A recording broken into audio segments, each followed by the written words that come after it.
The Prophet said, sallallahu ta'ala alayhi wa sallam, that the last people to come out to Dajjal, or the Antichrist, will be women. The last people to come out to Dajjal or the Antichrist will be women. And a man would have to return to his home and tie down his wife and sister and daughter to protect and preserve them from Dajjal, the Antichrist. Indicating that when Dajjal's mission is close to its climax, something strange is going to sweep the world of women. That they are going to be deceived, utterly deceived. That what would appear to them to be the road to progress, which they will eagerly grasp and embrace, what would appear to them to be a revolution in the world of women, the likes of which mankind never witnessed before, would in fact be Dajjal's deception. I believe you will share with me the view that that prophecy of the blessed Prophet Muhammad alayhi salatu wasalam is today being unfolded in the modern feminist revolution and its so-called struggle for women's liberation. But that civilization also gave us women who are dressed and yet naked. All through history, women were always covered. But now, they are dressed and yet naked. It started with the taking off of the head covering. Oh, now I'm free. I'm free from this bondage, the covering of the head. Okay, let's see where you're going. What they call a baby. Baby. And then the arm is become bare. Oh, you're making progress. And then the skirt starts coming up and reaches up to the knee. Oh, you're making progress and you're proud of your new freedom. And then she starts to become even more provocative in her dress. Allah has created her beautiful for men. And as she takes off her clothing, the provocation for men increases.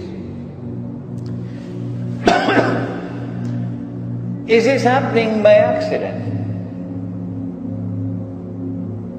It starts over there, and then like a virus it spreads to the rest of the world.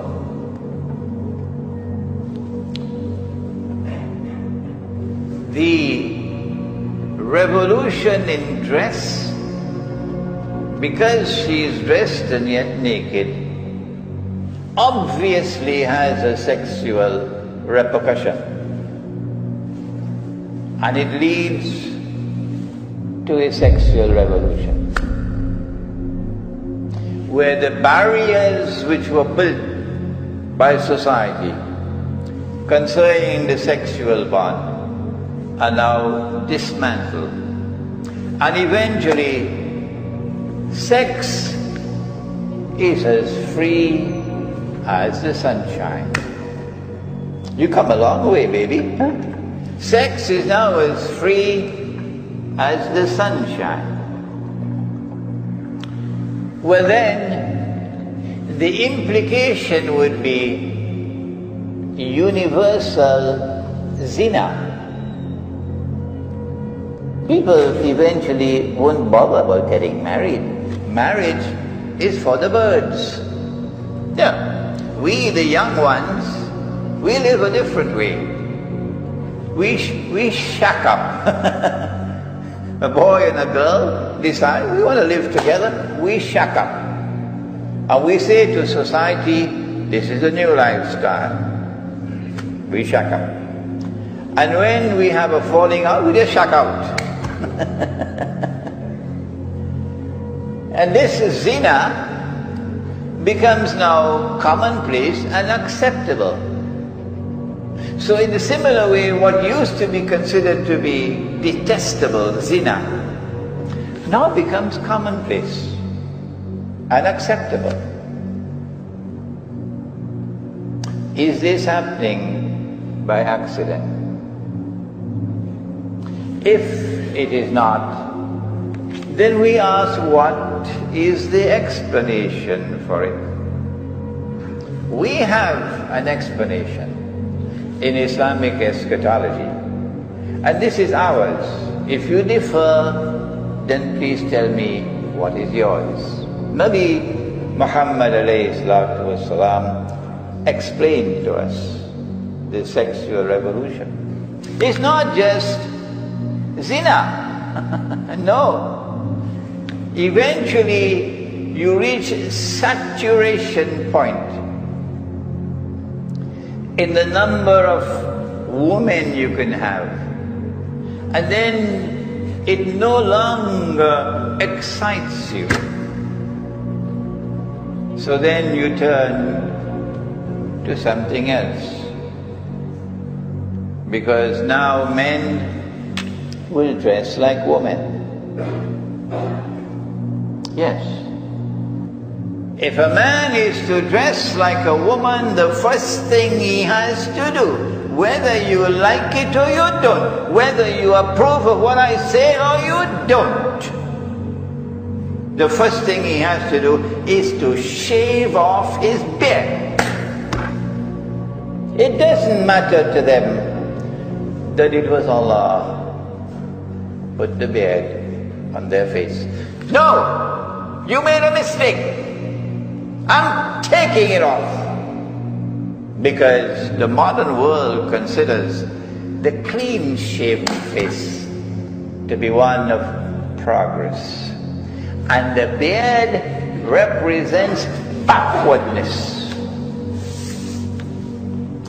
So the first step on the road, if men are to dress like women, is to shave off the beard. Why would a man want to dress like a woman? Answer: so that he can attract another man. And so the sexual revolution eventually must spawn homosexuality and lesbianism. Inevitable. And that is already occurring in the world today. But that's not all. Eventually, you have to search beyond homosexuality and lesbianism to get your high. Nothing else is working now, and I'm in search of that high, to become high. So then you turn to children. And there is sufficient in the world today to tell you that it is spreading. The sexual exploitation of children. Is that the end of the road for the sexual revolution? No. You still have animals left behind. You still have animals. ثُمَّ رَدَدْنَاهُمْ أَسْفَلَ السَّافِلِينَ.